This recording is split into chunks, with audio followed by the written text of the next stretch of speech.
Assalamualaikum warahmatullahi wabarakatuh. Di sini saya akan membahas mengenai bukti audit. 5.1 Pernyataan merupakan tanggung jawab pihak yang bertanggung jawab atas tata kelola untuk memastikan bahwa laporan keuangan disusun sedemikian rupa sehingga memberikan pandangan yang benar dan wajar tentang entitas dan operasinya. Saat menyiapkan laporan keuangan, manajemen membuat asersi tentang setiap akun dan pengungkapan terkait dalam catatan. Sebagai contoh, ketika melaporkan persediaan, manajemen harus memastikan bahwa item yang diungkapkan ada, dimiliki oleh entitas, mewakili daftar lengkap persediaan yang dimiliki, dan dinilai dengan tepat. Ketika melaporkan penjualan, manajemen harus memastikan bahwa jumlah yang diungkapkan mewakili penjualan entitas yang terjadi selama periode akuntansi. Mereka juga harus memastikan bahwa penjualan dicatat dengan jumlah yang benar, mewakili daftar lengkap semua penjualan dan diklasifikasikan dengan benar. 5.2 Jenis bukti audit. 5.2.1 Bukti audit yang cukup dan tepat. Bukti yang cukup dan tepat merupakan konsep inti dalam audit. Kecukupan berkaitan dengan kuantitas dan kesesuaian berkaitan dengan kualitas bukti audit yang dikumpulkan. Konsep ini saling terkait karena kualitas bukti yang dikumpulkan akan mempengaruhi kuantitas yang dibutuhkan. 5.2.2 Konfirmasi eksternal. Konfirmasi eksternal asal 505 memberikan panduan tentang penggunaan konfirmasi eksternal. Konfirmasi eksternal dikirim langsung oleh auditor kepada pihak ketiga yang diminta untuk menanggapi auditor atas hal-hal yang tercantum dalam surat konfirmasi. 5.2.3 Bukti dokumenter. Bukti dokumenter meliputi faktur, laporan pemasok, laporan bank, risalah rapat, korespondensi, dan perjanjian hukum. Ini mungkin dihasilkan secara internal atau eksternal. Dokumen yang dibuat secara internal dibuat oleh klien. 5.2.4 Representasi. Surat perwakilan hukum umumnya dikirim oleh klien kepada pengacaranya, meminta mereka untuk melengkapi surat perwakilan dan mengirimkannya langsung ke auditor. 5.2.5 Bukti verbal. Bukti verbal digunakan saat memperoleh pemahaman tentang klien dan sistem pengendalian internalnya. 5.2.6 Bukti komputasi. Bukti komputasi dikumpulkan ketika auditor memeriksa keakuratan matematis dan angka-angka yang muncul dalam laporan keuangan, atau akurasi dan penilaian dan alokasi asersi. 5.2.7 Bukti fisik. Auditor mengumpulkan bukti fisik melalui pemeriksaan aset berwujud klien, seperti inventaris dan aset tetapnya.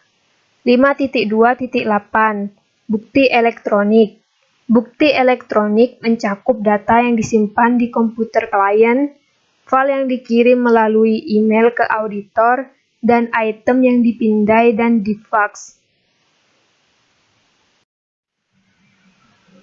5.3 Persuasif bukti audit. Ada 3 kategori besar dari bukti yang menguatkan. 5.3.1 Bukti yang dihasilkan secara internal. Bukti internal yang dipegang oleh klien meliputi catatan cek yang dikirim, salinan faktur, dan pernyataan yang dikirim ke pelanggan, pesanan pembelian, dokumentasi perusahaan mengenai kebijakan dan prosedur, kontrak, risalah rapat, jurnal, buku besar, saldo percobaan, spreadsheet, lembar kerja, rekonsiliasi, kalkulasi, dan komputasi.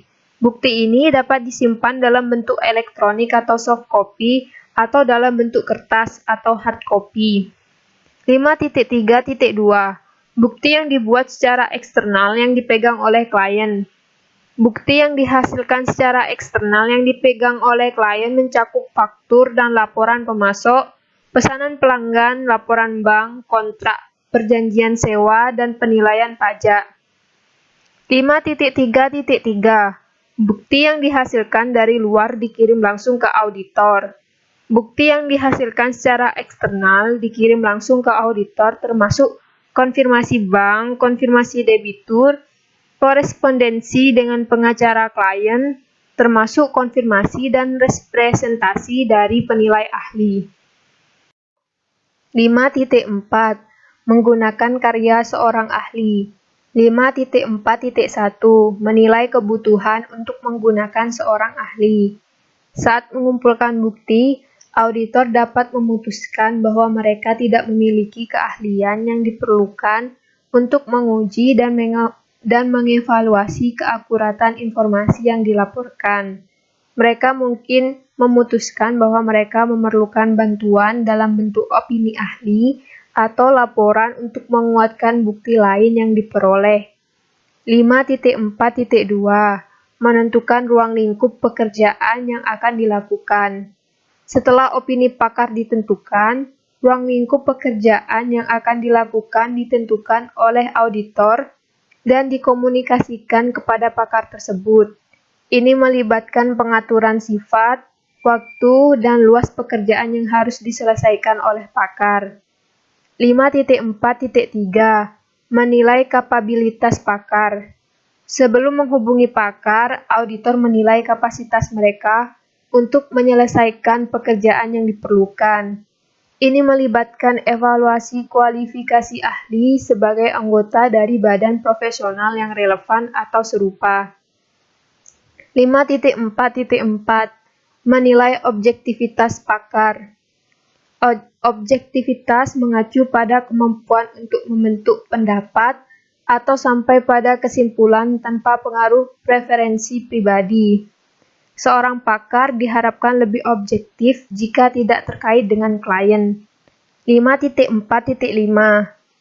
Menilai laporan pakar. Laporan pakar harus ditulis sedemikian rupa sehingga auditor yang bukan pakar di bidang yang dilaporkan dapat memahami konten teknis laporan. 5.4.6 Tanggung jawab untuk kesimpulan. Tanggung jawab untuk sampai pada kesimpulan keseluruhan tentang kebenaran dan kewajaran laporan keuangan klien berada pada auditor. 5.5 Menggunakan pekerjaan auditor lain. ASA 600 Pertimbangan khusus audit atas laporan keuangan grup termasuk pekerjaan auditor komponen memberikan panduan saat menggunakan pekerjaan firma audit lain. Auditor yang bertanggung jawab untuk menandatangani laporan audit atau rekan perikatan grup mungkin perlu mengendalikan bukti yang diberikan oleh auditor lain untuk komponen tertentu dari laporan keuangan klien. Ini terjadi ketika klien beroperasi di sejumlah lokasi, memiliki divisi atau anak perusahaan yang tersebar di seluruh negara atau dunia, atau memiliki aset signifikan di lokasi lain. 5.6 Prosedur pengumpulan bukti. Prosedur pengumpulan bukti yang dijelaskan dalam bagian ini dilaksanakan pada berbagai tahapan audit.